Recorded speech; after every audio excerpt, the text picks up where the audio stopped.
the ball hits the rim, it's gone right to them. Solid job of them chasing it down and anticipating. On the court for the Pistons, we've got Ilyasova. He's out there with Aaron Baines. Steve Blake is out there with Marcus Morris. And it's Dinwiddie in at the 2. Well, we've seen that movie a few times, haven't we? An easy bucket in the paint. Well, listless and lifeless at the defensive end. I mean, especially inside. They've really got to pick up that interior defense. And now we'll get perspective here on how the hustle game has been going for the 76ers. Tell you what, guys, they're showing us a lot of energy early on and racking up those fast break points. And also defensively, they've been able to cause some turnovers tonight, and that also builds confidence and gives you momentum. Buries the long-range jumper. Dinwiddie's got himself going there. His first points of the game on the deep ball. The 76ers trailing. Roten with it. He's been patient so far. Nothing yet on the scoreboard. Feeds it to Iverson. A three-pointer off the mark. The Pistons shooting well. 50% from the floor. And, you know, Steve Blake, a veteran presence who has been around the block a few times. He's been on several teams, played in several schemes and systems throughout his career. He's seen everything you could try to throw at him on the floor. He's a consummate pro. And going back to Steve Blake, really didn't see much playing time after being traded to the Warriors last season. Of course, with Steph Curry and Sean Livingston ahead of you, you're going to not see a lot of minutes. Blake really just became probably more of an insurance policy. And Blake's minutes, as you mentioned, Kevin, were down last season, but he was still that seasoned point man you love to have on your roster in case you got to cash in that insurance. And Philadelphia making a change here. Landry's checked in. And then for Detroit, Caldwell Pope comes in for Spencer Dinwiddie. And Reggie Jackson subbed in for Steve Blake. Went for the two-hander on that slam. That's where the weight room comes into play, Kevin. I think some urgency from him there. I think he's sensing that this is a critical time in the game, fellas. Now here's Jackson. 9-point game his last outing. And stolen by Iverson. And here we go. Fast break. Roten's got it. The defense to start and ignite that play was terrific. And I love the fact that they attacked early in the shot clock. And really look for them now to be even more aggressive on the defensive side. Try to come up with a few more steals. It's blocked. Here's Noel. He had 10 points in the win against the Nets in Brooklyn. And don't forget about his work on the glass. I mean, he contributed in a number of ways. Baines dishes to Jackson.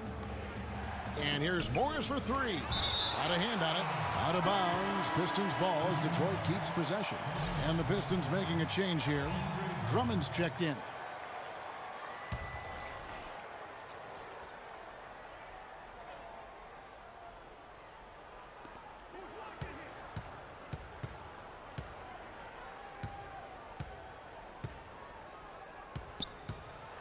Doubled by Iverson. Clock at 6. Caldwell Pope. Detroit, no good that time either. That's a shot he's got to hit. You don't get many looks better from that range. The drive by Jackson. Nice work there coming off the screen. A lot of space right there to get that shot off. Not a very good job of the defender getting over the top of that screen in that particular play. Here's Roten, and fouled hard that time. He'll get to the line and shoot two. Andre Drummond picks one up. Oh, guys, what a nice surprise Tony Roten was last season, especially effective taking over at the point, Clark, with Michael Carter-Williams gone. Yeah, Roten put up a career-high 5 assists per game and really worked hard at the defensive end as well. He's one of the few talents on the Sixers roster that hadn't been traded away. Both shots good from the stripe. And for Roten last season, he even took on more of a scorer's mentality. Went up in points, went down in field goal percentage, but like a boxer, he gets a little extra credit for pushing the action. Drummond a screen. Ilyasova passes to Caldwell Pope.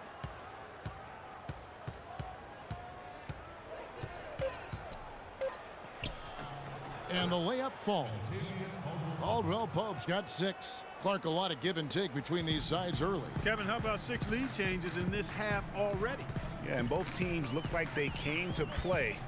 We should have a good one. Now here's Roten. Currently averaging almost 6 points a game. Count the bucket. And the 76ers lead by 1. And, you know, talking about Roten, I think the next step in his development is to produce at the same level, but with greater efficiency. Too often, his highlight reel passes led to turnovers. He would gamble defensively, too. That's, to me, just a young player growing up on the job. Philadelphia's gone 0-3 from beyond the arc to start the second quarter. Out of bounds, Detroit takes possession. And now let's turn to the 2K leaderboard for a look at the squads that have the most points in transition over the past 10 games. The 76ers in second. I mean, tough to maintain this kind of pace over an entire season. But let me tell you, they are really running right now. Now here's Jackson. He dishes it to Caldwell Pope. Rebound by the 76ers. Noel's got his third rebound tonight. They have repeatedly probed inside in the first half, guys, and it's paid dividends. And with as many points as they've gotten in the paint, you know, they haven't had to do much work on the perimeter.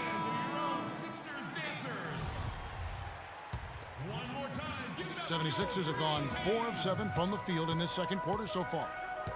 The pass to Covington. Shot on the wing. Iverson with the bucket. Iverson's got 6 points. Timely passing leads to assists, and that's been the recipe for success. Everybody on the same page, completely in sync, tremendous communication and awareness. Now here's Drummond. He's coming off a 19-point game against Memphis. That's no good. It's his second miss. He's made 4. Over to the left wing. Here's Noel. Stolen by Jackson.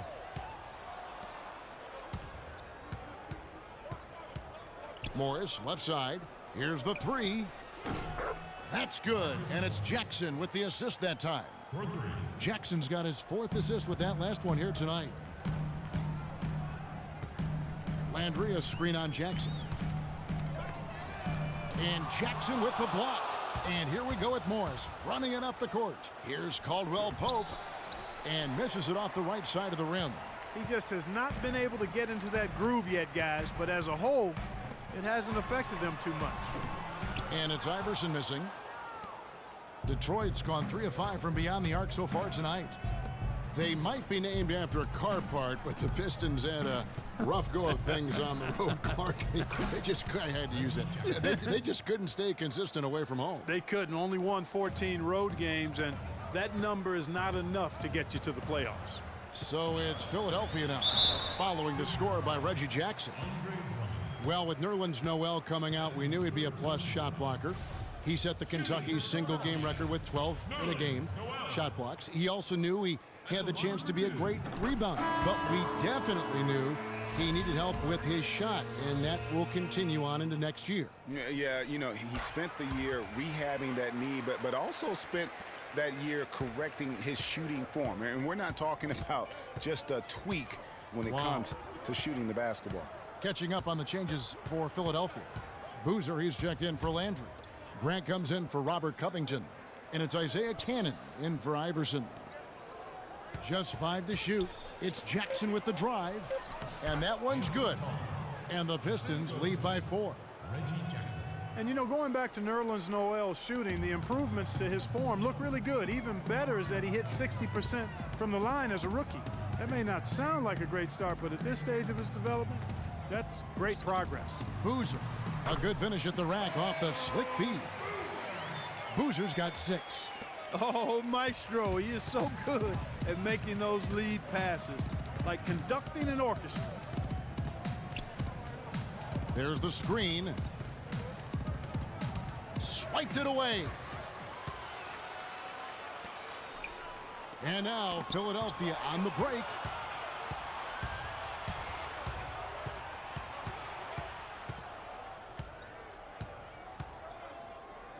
Johnson kicks to Ilyasova. Johnson sets the screen for Ilyasova. The feed to Caldwell Pope.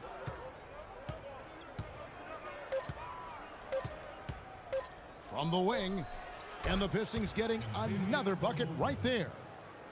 You know, one caution I have about Noel's improved shooting, you don't want him to fall in love with jumpers. He did shoot only 46% from the field last year. Conversely, DeAndre Jordan shot 71% because he dunked everything and kept his head under the rim. It's a fine line between improving your game and playing within your limitations.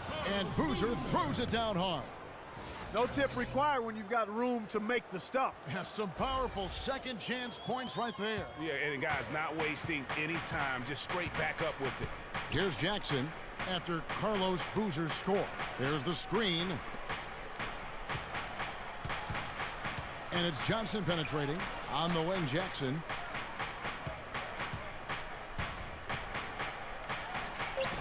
And it's Noel with the rebound. And with room like that off the pick, you have got to knock that one down. Well, you know, they did everything right, Greg. They executed. All you want is a good look at the basket. Sometimes the shots just don't fall. A different look here for Detroit. Aaron Baines, he's checked in for Ilyasova. Spencer Dinwiddie comes in for Kentavious Caldwell-Pope. And Steve Blake is subbed in for Jackson. There's the double team with Grant. Dinwiddie kicks to Tolliver.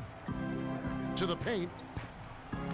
Blake misses. That's terrific defense right there to prevent from converting in close.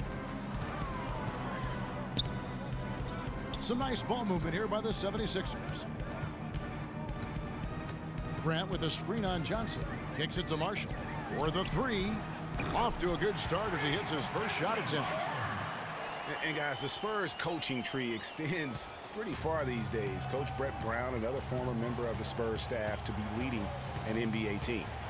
Here's Blake, and the call will go against Kendall Marshall. That's his first foul.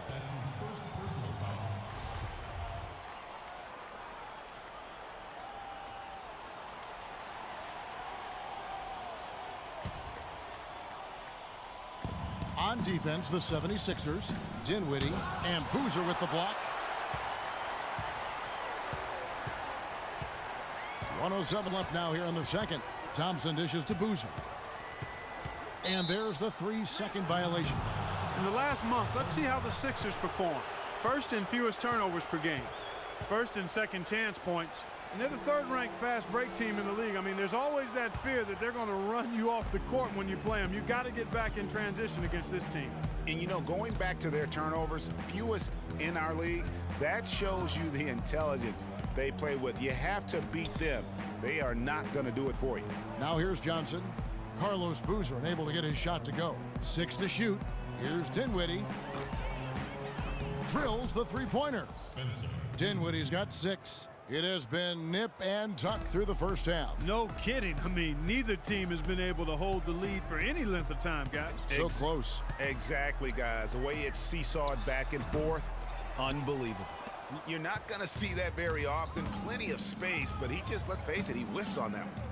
6-second difference between the shot and game clock. Johnson attacking. That's good. And it's a 4-point Piston lead. I'll tell you what, the defenders didn't even get a sniff of him on that move to the hoop. Now, here's Marshall. Outside Boozer. From outside the arc. And Baines pulls it down. From deep. And so it's a close game as we wrap up the first half of basketball. Pistons lead by 4. And we'll be back right after halftime for the start of the third quarter. We'll see you in a bit. And now, the 2K Sports Halftime Show.